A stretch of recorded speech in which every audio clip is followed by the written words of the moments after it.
Okay, wonderful. All right, today is our last session of today. We're talking about women marketing leadership and trends. So we've got a lot to cover. It's nice to see everybody in person. We met each other on Zoom yesterday. We're going to go through introductions, but I just want to set this up a little bit because the week before last was Advertising Week in New York, and it was such a different experience because in Advertising Week New York, it is much, much more male. So when we talk about women in marketing, the numbers are much better than they are in other areas of industry. So 63% of marketers are women and 51% of CMOs are women, which is good. But then you start getting into agency leadership and the numbers drop to like 23%. So that's why New York, there's something called a mantle. Do you guys, everyone know what a mantle is? In Atlanta, you guys might not know this because things are much better here. Mantle is a panel of all men. So, and at Advertising Week, they actually have someone who checks and is like, we won't allow any mantles. So just know that. And they go through the 300 panels they have. So this is an amazing change of pace. It only comes from outperforming to get to these numbers. So we've got a lot to talk about because here are our outperformers. So what I'd like to do instead of running through everyone's introductions quickly, I'd like to go down the line and have everyone talk a little bit about what their journey's been and where you're coming from, and share that with everyone in the room. And then we can go into it and we're going to start talking about trends. Start at the end. Huh? You know what? Yep, it's working great. Hi, I'm Erin Pierce. I am with Edible Brands, which is the parent organization. You may be familiar with Edible, formerly known as Edible Arrangements. I have been with the brand for 4 years now, but I started my career in product marketing and product development in the kitchen and bath industry, which is maybe to no surprise, I hope, a heavily male industry, working very closely with builders and contractors. So a very interesting start to my career. Then I realized about myself that I was a very food motivated individual. So I quickly moved into the food industry, working for a bakery goods manufacturer located here in Atlanta. You can thank us for the Chick-fil-A cookie. It took 7 years to make. A lot of love gone into that cookie. But then I moved into Edible. So I think from the standpoint of women leadership and marketing, I think had a really blessed career in that the majority of my bosses have actually been women and have all given me a chance and have always had, those role models in my life. And even personally, my mother was a chief officer herself. So I had this bizarre perspective of that women always sat at the table, which has always sort of, led me as an individual in my career.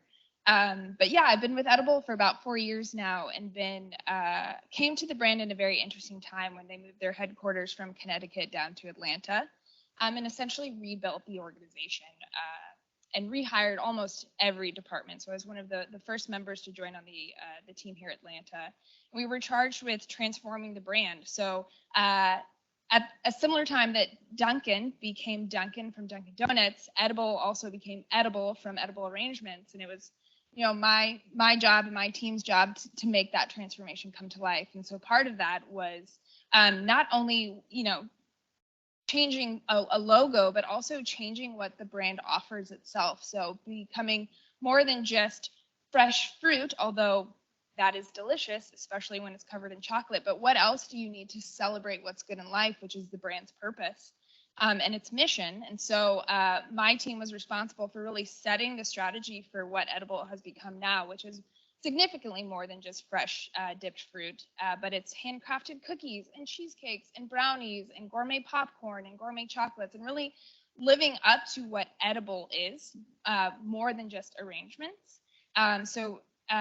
Once we completed that work in transforming what the brand itself offers, became the fun part of making the campaign. So last year we launched our Be Sweet Today campaign, which is one of my proudest accomplishments in what it stands for, because it's more than just a marketing campaign that supports, the products and what the brand offers and what it, what it can sell you, but really what it stands for, which at a time where people were really, I think there was a very tense opportunity or tense moment in the country, really, where we wanted to stand for being good to each other and being sweet every day and living that from the brand. So we launched that last year, and excited to see what we do in the coming years. So that's me.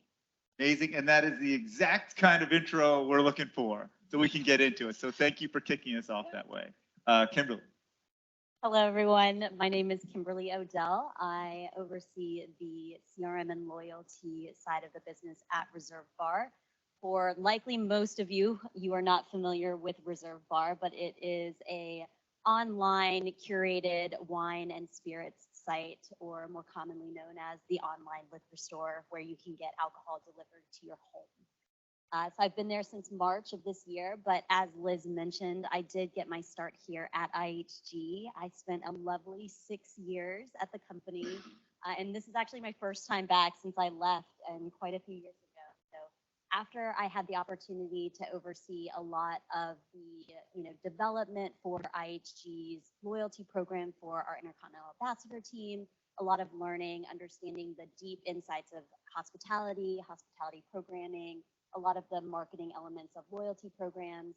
I took my experience over to what is now known as the Home Depot, but it was HD Supply at the time, and really dived into B2B marketing for what is called the hospitality vertical. But I like to think of it as take a hotel, flip it upside down, everything that falls out, HD Supply would supply directly to those buildings.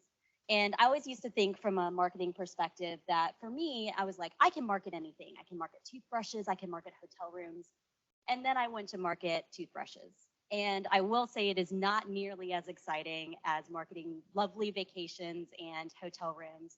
So I decided to take a little break and explore a kind of a business on my own, which was both the best and worst idea, because it started out and allowed me to understand that I was not interested in owning my own business. I do not have that true entrepreneurial spirit. But then also it allowed me to understand that it is very difficult to start a business in the onset of COVID. So as a result, I was able to find a great role at the Georgia Lottery, working for a company called IGT, International Gaming Technology. They are most well known for slot machines. So they actually run the digital element of the Georgia Lottery. So if you're not familiar, you play the lottery online. And so I don't know what the latest was for the Powerball, but if any of you didn't want to leave home to buy your own lottery tickets and win that $1 billion, you can go on the app, you can play games, you can buy all your tickets and potentially win without having to leave your house. I had a great opportunity to oversee their loyalty program called the Players Club, and just really dive into what was happening from a customer perspective during the onset of COVID. And interestingly enough, people in a pandemic think that they're going to win the lottery. So as a result, one of the fascinating things around the Georgia Lottery was that during the time they had introduced the ability to play online, it was running at about, I'd say, $1.3 million a week just for the digital element alone, which is only 3% of the lottery's business. In the height of COVID, it was close to $7 million a week being played by customers. So as you can see, customers really lean into winning the lottery during hard times, but it really gave us the better understanding of what are they doing, why are they doing it, and how to motivate them to do the things while also still being responsible. I think that was one of the things that I really loved to learn about the Georgia Lottery was their focus on responsible playing. There were limits set up by the day, by the week, and by the month so that people didn't get themselves into a situation that they didn't want to be in, as well as the ability for us only to connect in their bank accounts and their debit cards. So you couldn't charge up hundreds of thousands of dollars that you just play. And for me, that was something that I really appreciated, just simply due to the fact that caring about your customer base is incredibly important, and being able to leverage that message while also still being able to have fun with your customer messaging and things like that was something that I really loved from the lottery. And then I traded in my lottery tickets for pizza slices, and I went on over to Papa John's, where I actually had the opportunity to work for one of my predecessors here at IHG, and she was running her customer strategy work. And there I really helped to build the strategic nature of what it means to be both what we called the eater, so the non-rewards member for Papa John's, as well alongside my colleague who was also from IHG, the Papa Rewards member. So what did it mean to really understand the different mindsets, why you would join the loyalty, why you wouldn't, and how we engage you from a customer perspective through segmentation and all the data capabilities.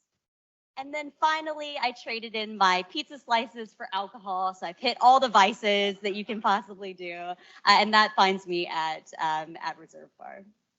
And just describe Reserve Bar for everyone. Yes, so Reserve Bar, online alcohol. So if you are interested in specialty spirits, hard to find whiskeys, things of that nature, you can go onto our site. They're curated based off of your location. Type in your location, you can get alcohol delivered to your door in under 2 hours, or ship it off to your friends and family as thank you gifts or specialty engraved bottles with, heartfelt messages, things of that nature. Great gifts for the holidays, as we were talking about before. Okay, Liz, take it away. And hey, I am Liz McMartin. I am the Global Brand Manager at Groupon. I have been with Groupon for about 4 years. I was in Chicago for 4 years, but from Atlanta, so you might hear a hybrid Midwestern Southern accent thing going on at some points. And prior to Groupon, and sorry, my chair spins, and thank you. Cheers. I know, it decides who I'm going to look at. Prior to my time at Groupon, I actually got started at a boutique public relations agency in Atlanta, and it was a woman-owned agency. There were 10 or 11 full-time employees that were actually 100% women as well. And I loved getting started in my career in that environment, and I feel so fortunate because I looked around and I saw people at all stages of their career, starting out like me, mid-level, as well as senior leadership level, just walking into new client pitches and owning it. They were leading the strategic comms plans for the year for major accounts, and it gave me a level of confidence that I don't think I would have had if I had gone perhaps straight into corporate or work where I didn't have that team dynamic. Also, working at a smaller agency with 10 or 11 folks, it really had this culture of, hey, put me in, coach, where if there was a project that you wanted to be on, if there was an account you wanted to support on, you could, and that's what led me to Brand. So we had 2 clients who were engaging us for some rebranding services. Our agency did not offer rebranding services, so this was not part of our core business. And I said, hey, Deb, I got this. I want to do it. I had 0 brand marketing experience, 0 advertising experience, and 0 creative experience. But you know what? She was like, let's do it. Let's come up with a plan. Let's identify what resources you need.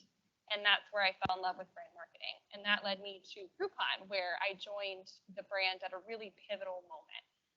One of my favorite things when I say I work at Groupon is I typically hear back, oh my God, that's like still a thing.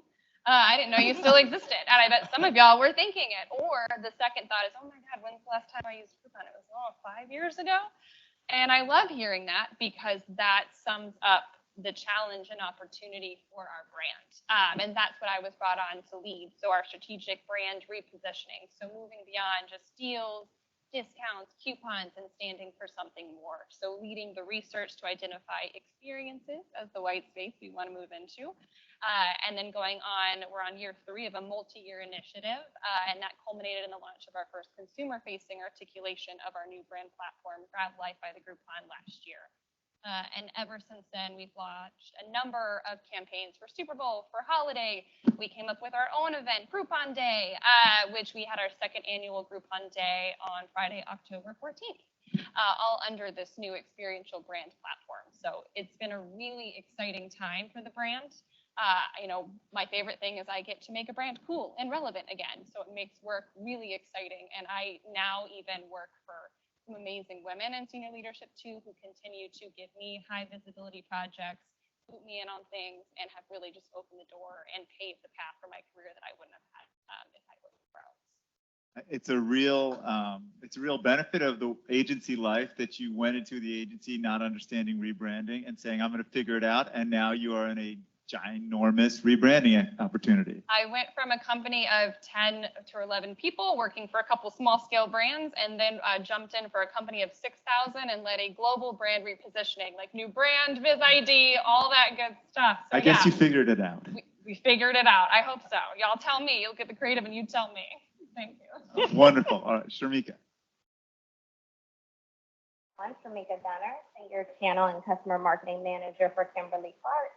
I was at a conference a few weeks back and someone said it's important to tell people where you were so they can understand who you are in the room. So before I get into my corporate career, I actually started off being a marketer with my sister. We were bloggers. Probably had I stayed true to that, I could be a millionaire, wouldn't be in this room with y'all today, back before influencer marketing became big. So started the blog that focused on fashion, travel, lifestyle, because before I'm in my second career, as I said, I was a database analyst. So needless to say, during those times, you had to go back to school if you wanted to have those doors open to you. So I went back to Clark Atlanta, created my HBC alums who may be in the room, and got my MBA from there. Transitioned to Ford Motor Company. There was a woo. Okay. Call yourself out. You're here. But then afterwards, I went to Ford Motor Company because I do love cars. I like to drive fast as well. I do not drive a Ford now, so don't ask. And there I was a zone manager. So it was basically where you're out in the field and you're learning marketing from the ground up, helping dealers with their growth strategies, digital marketing, leading all of those campaigns. During that time, I was like, oh, I want this illustrious marketing career. I want to be in brand and work sexy marketing, but God had a different plan. Sometimes you have to start from ground zero. So I'm there. So left Ford, transitioned to a leadership development program at Henry Schein. No one has ever heard of them likely. They're on Long Island, New York. But if you go into the doctor's office, 90% of the products are distributed by Schein. Left Schein, transitioned over to Lennox International, another company no one probably has heard of, but they're heavy into the HVAC. So I've always worked for large companies that most people don't know about. Leading customer loyalty, segmentation campaigns, a lot of global marketing, things of that nature. Now I'm at Kimberly-Clark, which I often say is another company I've not heard of as well. But we service 1/4 of the world's population. I'm sure you've heard of Huggies, Kotex, Kleenex, those type of products. So I have the immense pleasure of being able to lead the marketing strategy for our distributor partners, some of our largest distributor partners, with our positioning. How do you get Kleenex customers? I saw some, if you've been to ladies' rooms, our products are in there as well. And so that is a little bit about my career in a nutshell. But one of the main things I'd like to say about this channel, with the nanos, I think it's a great thing to see ladies here, also to see women of color, which I think is also not smart. I've been in several rooms where I've been mistaken secretary. So I think that is awesome as well. So excited to chat. I tend to do well, but if there are questions about what I do, you can ask. I have a question about what you do. So in the marketing, in your marketing role, who's your end customer if you're selling through the channel? Because in a company as large as Kimberly-Clark, that isn't something that I think everyone in the room has had exposure to, or maybe I'll just speak for myself, but I'm very happy to be the one who asked the question. So who's the segment that you're talking to in your role? So those of us who are in B2B, and I do play in our B2B segment as well as our B2C. So I target what we would call our partners who may be facility builders who have purchased the Kleenex for this building or the tissue or so forth, but also on the consumer. So go back to it. Yeah, who are you marketing to for Kimberly-Clark? Yeah. So as I mentioned, some of the facility managers, these would be some of the safety specialists where we would see some of our PPE products where during COVID, gloves was a big thing. I was getting called people like, oh, I know you work at Clark, can we buy gloves? So that is one product that we have as well. But the main thing I would say, my part of marketing, it is harder. I think it is a harder part of marketing because not only do you actually using the product, buying the product as well. So that channel is a lot of distribution. So I think you mentioned earlier, Kimberly, you're with HG Supply. They're one of our customers. Facilities managers, sales, hey, the head of housekeeping at the hotel could be our customers as well. So my job is creating that value proposition to where you want our product